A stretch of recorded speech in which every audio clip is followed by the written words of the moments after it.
We're now going to start looking at motion in two dimensions, specifically projectile motion. Now, projectile motion is a very straightforward two-dimensional motion. As simple as it can get in two dimensions, really a realistic motion.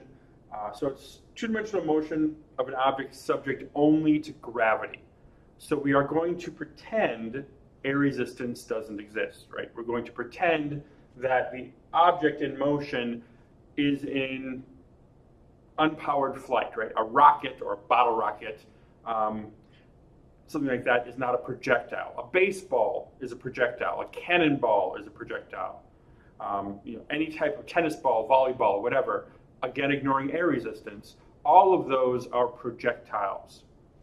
So, three important issues that we have to look at when regarding projectile motion. The first is motion in the x and y axes are independent of one another, and that's true in all cases, not just projectile motion, but in any case. The acceleration in the y direction does not affect the x motion, x velocities. X velocities do not affect y displacements, right? X displacements depend on x velocities, and x velocities change based on x accelerations. Y displacements depend on y velocities, which change depending on y accelerations. So really, the projectile motion are two independent problems that we have to look at, one in x direction and one in y direction. In projectile motion, gravity accelerates in the negative y direction. We are going to assume in all of our problems that downward is negative y and upward is positive y.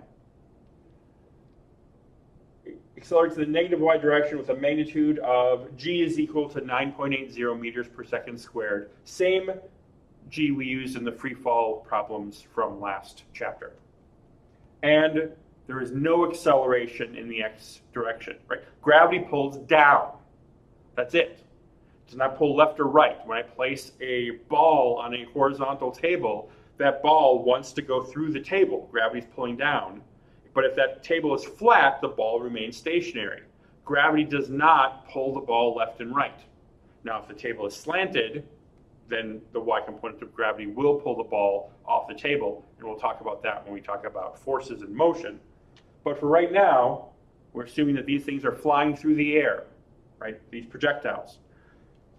Now, we can look at projectile motion as a two-dimensional problem because we get to define the axes. So if I hit a baseball and the baseball goes to your right on this video, I'll define that to be x. And y is, of course, up and down.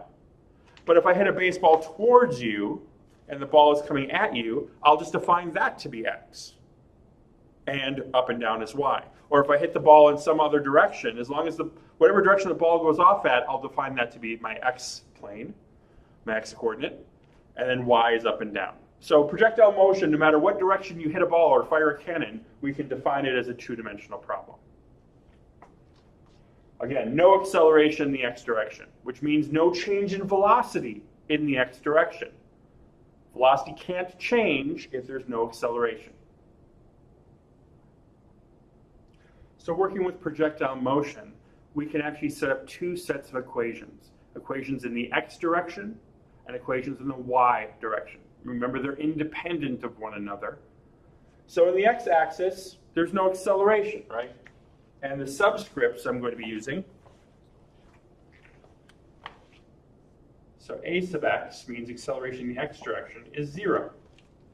If there's no acceleration in the x direction, there's no change in velocity. So I don't have to worry about any of those final and initial velocity equations from our constant acceleration equations from chapter 2. The only equation that matters is the position x is equal to the initial position in the x direction plus the initial x velocity times time. So this subscript here, v naught, remember naught means initial, comma x means the initial x velocity. So it's not the initial total velocity, it's the component of the velocity in the x direction. And I only have to worry about the initial x velocity because since the acceleration is 0, that velocity never changes. X velocity is constant. Now notice I didn't say the total velocity of the projectile is constant, because that's not true, but the x component of that velocity is constant. Now the y-axis, not so easy. Y-axis, there is acceleration, right? A sub y is equal to minus g. Acceleration in the y direction is equal to minus g, where g is at 9.80 meters per second squared. So we end up with equations that are very similar to the equations that we had for free fall. Right? The initial y position, the y position is equal to the initial y position plus the initial y velocity times time minus 1/2 gt squared. Notice that instead of just initial velocity here, like we had with free fall, that was one-dimensional motion that where all the velocity was in the y direction. Here, it's just the y component of the velocity. Y position is equal to the initial y position plus the average y velocity times time. Well, what is the average y velocity? Well, it's the initial y velocity plus the y velocity at time t divided by 2. Y velocity squared is equal to initial y velocity squared minus 2g times the y displacement. And then finally, the y velocity is equal to the initial y velocity minus g times t. So you can see significantly more equations, 5 equations we have stacked up there in the y column. The x column only has 1. A few more equations. Now we can derive these equations from the previous set of equations if we choose, but your book gives them to you, and I will as well. First is the launch speed. That's v naught. That's the total, that's the magnitude of the velocity. Remember, velocity can be in any direction. I could set my cannon to be 45 degrees above the horizon and launch a cannonball. It's going to have some x component to the initial speed. It's going to have some y component to the initial speed.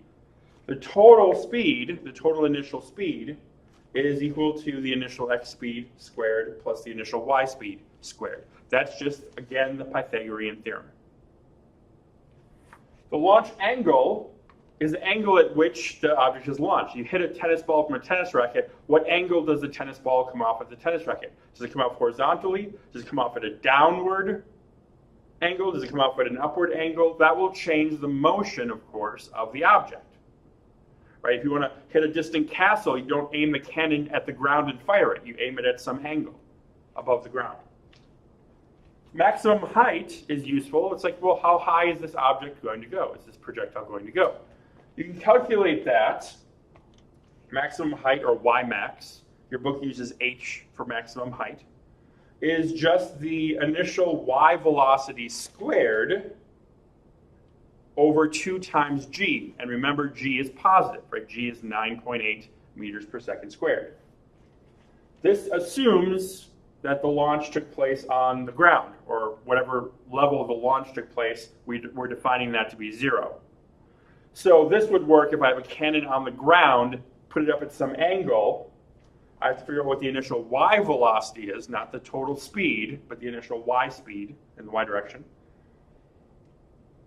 Firing it, and it would tell me how high it is. Now, if I fire this from the roof of a building, I'm already some distance above the ground. So if I define the ground to be 0, I would have to add the height of the building to this height to find the maximum height. So just remember that this equation for maximum height assumes that wherever the object is being launched from or thrown from is 0.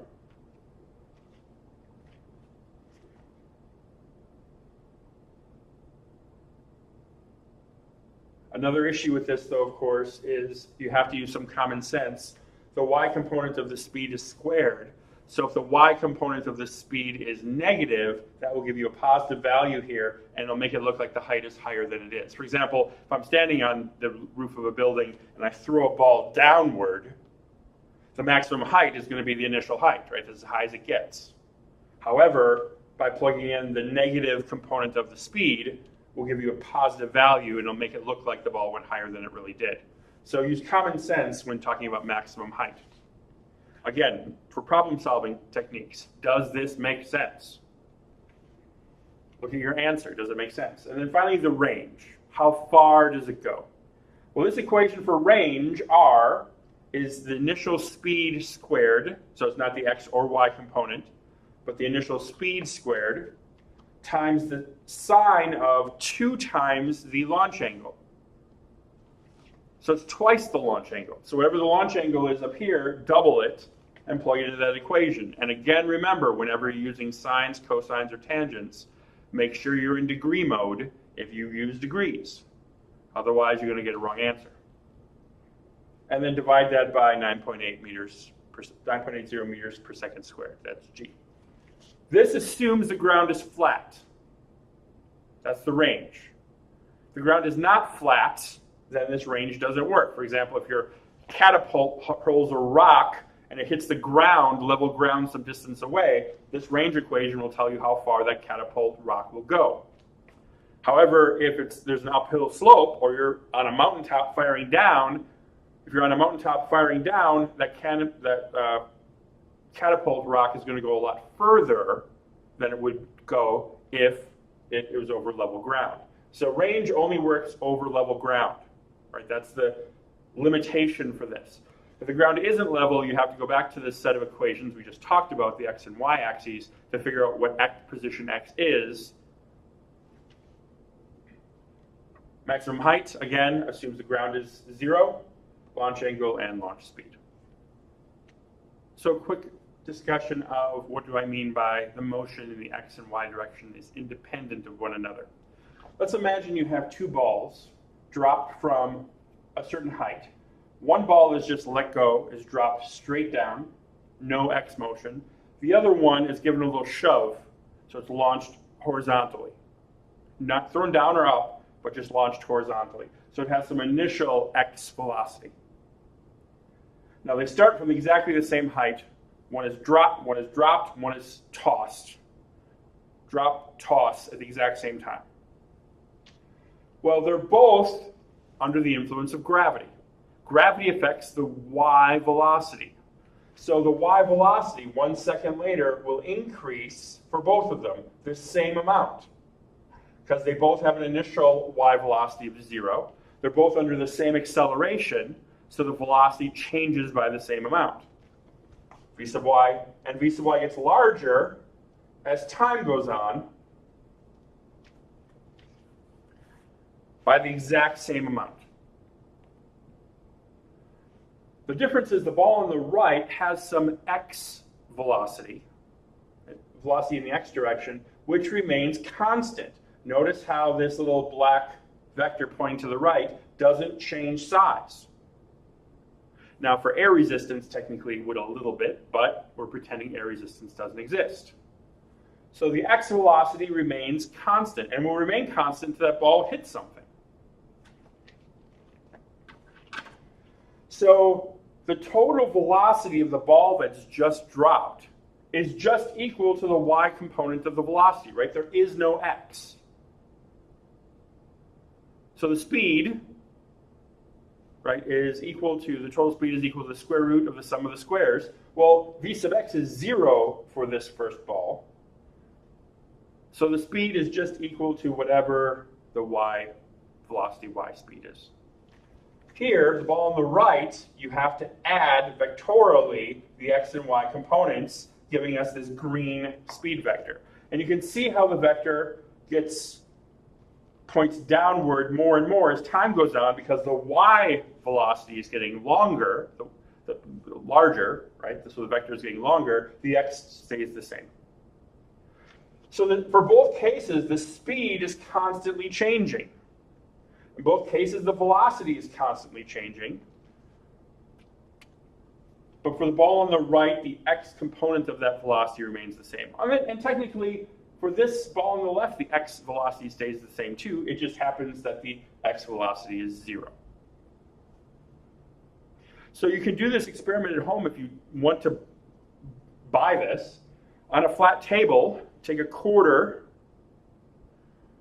right off the side of the table, another quarter on the table, flick the quarter on the table off the table as you drop the quarter directly down next to the table.